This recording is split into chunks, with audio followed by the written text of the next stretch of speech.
जो अंगरक्षक आहेत त्यांना सुद्धा आज आपण गाडीत घेतलेलं नाही, त्यांना परत पाठवलेलं आहे. काय नेमकी भूमिका आहे?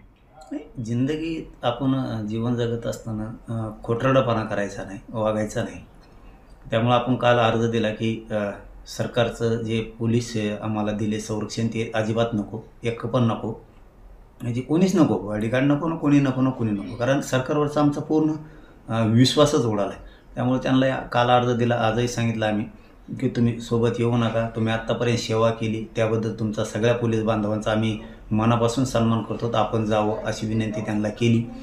आम्ही आमच्या गाडीतही घेतलं नाही, त्यांना सोबतही येऊ दिलेलं नाही आहे. त्याचं कारण असं आहे की एवढं मोठं घातपात जर धनंजय मुंडे घडून आणतो, त्याला वाचवण्याचं काम अजित पवार करताय, देवेंद्र फडणवीस करताय.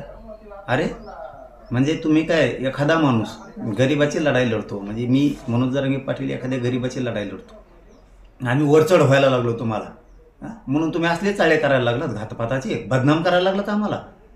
तुम्ही त्याला चौकशीला अटक करायला पाहिजे होती, चौकशीला घ्यायला पाहिजे होती. तो तुमच्या पाया पडला, अजित पवारच्या पायावर लोळला, फडणवीसच्या पायावर लोळला, म्हणून तुम्ही त्याला अटक नाही करणार.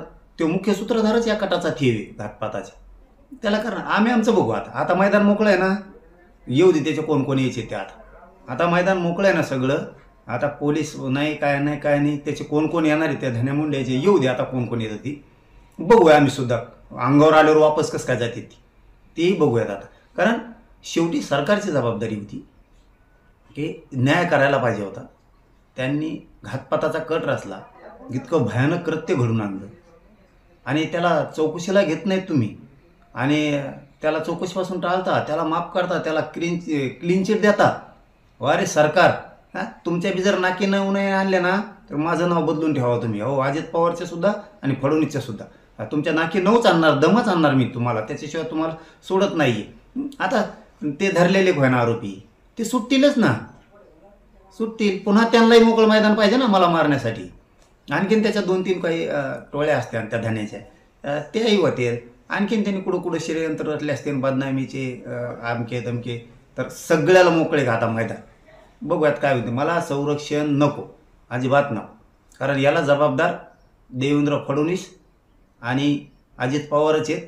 यांना गरिबाचे लेकरं मेले तरी चालतं, घातपात करून मारले तरी चालतं, फक्त यांना अजित पवारला त्यो पाहिजे.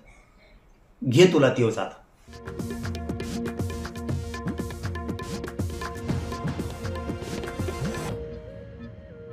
मनोज जरांगे पाटील एखाद्या गरिबाची लढाई लढतो, आम्ही वरचढ